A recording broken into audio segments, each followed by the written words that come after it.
The evidence keeps building in the death of journalist Jamal Khashoggi at Saudi Arabia's consulate in Istanbul, Turkey. Newly released video shows a Saudi man who looks a little like Khashoggi leaving the consulate in the writer's clothes, apparently after his death.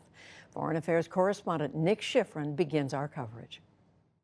After Jamal Khashoggi walked into Saudi Arabia's Istanbul consulate, he never walked out. But the Saudis tried to convince the world he did.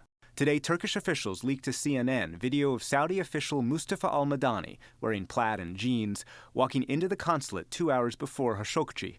After Khashoggi's murder, he walks outside in Khashoggi's clothes and glasses, apparently trying to make it seem like Khashoggi left the consulate alive. Saudi officials now say the intention wasn't only to fool Turkish CCTV cameras, but also fool Crown Prince Mohammed bin Salman, said Foreign Minister Adel Al-Jubeir on Fox News Sunday. They made the mistake when they killed Jamal Khashoggi in the consulate, and they tried to cover up for it. Saudi officials now say Mohammed bin Salman, known widely as MBS, wanted his critics brought back to the kingdom, including Jamal Khashoggi.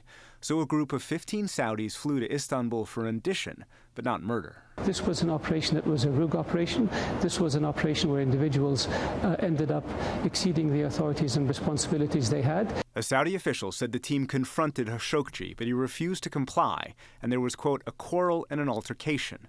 Other Saudi officials have claimed the team put Khashoggi in a chokehold or covered his mouth, leading to his inadvertent death, and the cover-up and the body double video. Saudi officials say MBS was duped by his own people, including Deputy Intelligence Chief Major General Ahmed al-Asiri, Royal Court Advisor Saad al-Qahtani, and security official Maher Mutreb, who was photographed outside the Istanbul consulate before and after Khashoggi's murder and near Mohammed bin Salman's side earlier this year.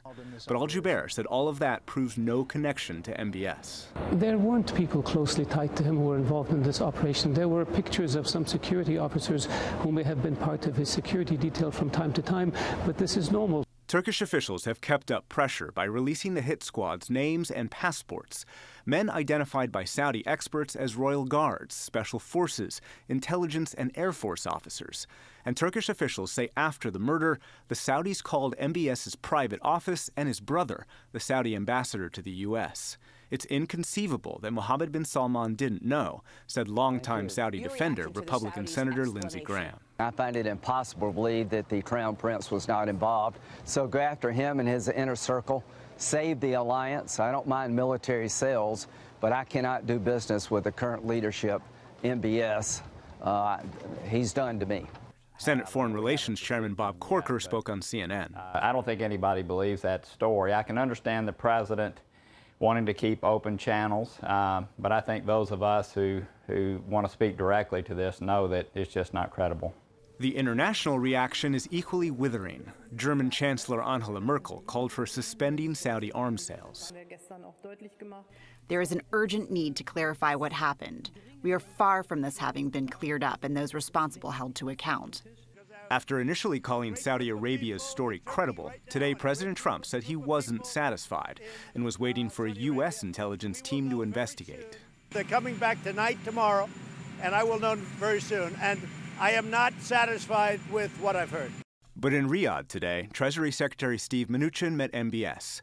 And in a CNN forum, President Trump's senior advisor and son-in-law Jared Kushner urged everyone not to jump to conclusions. We're obviously getting as many facts as we can from the different places, and then we'll determine which facts are credible. But there's more pressure on Saudi Arabia today than at any point since 9/11, in part because this has been made personal. This weekend, Khashoggi's fiancée posted a video of him on Twitter, introducing himself until... "They took your bodily presence," she wrote, "but your beautiful laugh will remain in my soul forever." We'll take a closer look at the effects of all this on U.S.-Saudi relations after the news summary.